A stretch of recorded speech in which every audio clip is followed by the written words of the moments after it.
तो आजिर भिडियो आम जाना जे पान कार्ड को आपण केमिति अपडेट करें जहाँकि एबे पान 2.0 आसी जाइछि। तो केमिति आपण से पान 2.0 को आपण माने आपण पान कार्ड को अपग्रेड करें ता मध्य मागणारे बा फ्री रे अप्लाई करें। तो केमिति कोन करेंगे देखंतु निज मोबाइल फोन रो गूगल को चली आसबे एवं एठी आपण सर्च करेंगे देखंतु अपडेट पान फैसिलिटी बोली आपण सर्च करेंगे। जमिति मु लिखुछि फैसिलिटी लिखिदेले लिखि साला पर देखंतु एमिति आपनकर नो ऑप्शन टा खुली जिवो। प्रथम जो ऑप्शन लिखा जाइछि address update facility through Aadhaar based e KYC at आपनको क्लिक करनबार अछि। जेमिति प्रथम ऑप्शन रे आपण क्लिक करनोछथि आपनकर एमिति ऑप्शन टा खुली जिवो address update facility.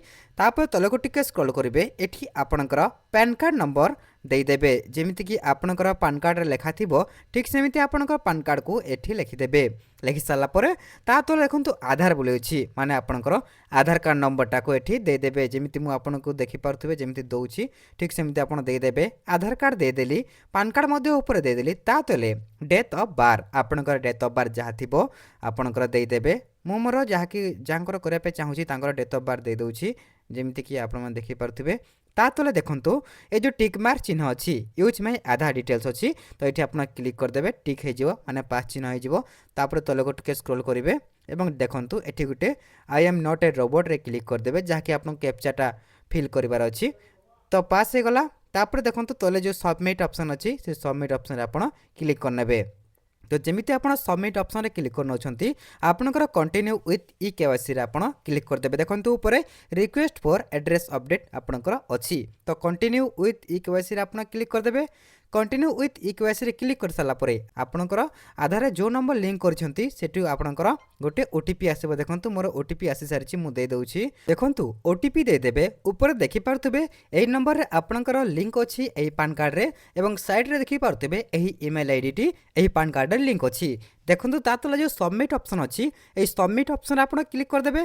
जेमिति submit option रे क्लिक करछंती आपनकर को नंबर टा एवं को मेल आईडी टा जहा अछि आपनकर ऑटोमेटिक शो करिवो। ता तले तलको टिके कंटिन्यू शो करिवे तलको टिके स्क्रॉल करिवे। तापर देखंतु जदि आपण एठी यस करिकि आपनकर पान कार्ड रा मोबाइल नंबर किबा ईमेल आईडी चेंज करबा को चाहछंती चेंज मध्ये करि परिबे। देखंतु मु एमिति लिखि दउछि आपनको बताया पय ता तले आपण जेमिति आपनकर मेल आईडी एवं मोबाइल नंबर दे देबे। दे साला पर तले देखंतु सबमिट ऑप्शन अछि ए सबमिट ऑप्शन रे आपण क्लिक करनेबे। तो जेमिति सबमिट ऑप्शन रे क्लिक करछंती आपनकर एमिति ऑप्शन टा खुली जिवो।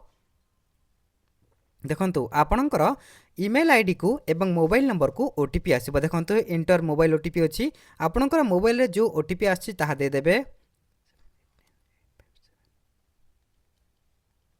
देखंतु मोर जो ओटीपी आसला मेल को ताहा दे देली ऊपर मोबाइल नंबर को जो ओटीपी आसला ताहा दे देली एवं तले देखंतु वैलिडेट रे क्लिक कर देबे। तो जेमिति आपण वैलिडेट रे क्लिक करछंती आपनकर एसओ माने आपनकर बापांकर ना आपनकर एड्रेस टा सब आपनकर शो करबो जहा आपनकर पान कार्ड थिला। तापर आपण ए जो वेरीफाई अछि वेरीफाई रे आपण क्लिक कर नेबे। तो जेमिति वेरीफाई रे आपण क्लिक करछंती आपनकर generate and save and print अछि तो एठी आपनको क्लिक करनवार अछि। तो जेमिति आपण क्लिक करनोछंती आपनकर सेव हे जिवो माने आपनकर सक्सेस हे जिवो एवं आपनकर पान कार्ड रे आपनकर एड्रेस टा अपडेट हे जिवो एवं आपनकर जेते बेले पान 2.0 आसीबो आपनको बाय पोस्ट रे आसी जिवो एवं एटा आपनकर मेल आईडी रे मध्ये आपनकर पीडीएफ टा आसी जिवो। तो एमिति अपडेट पई आम चैनल टिको सब्सक्राइब कर दियंतु।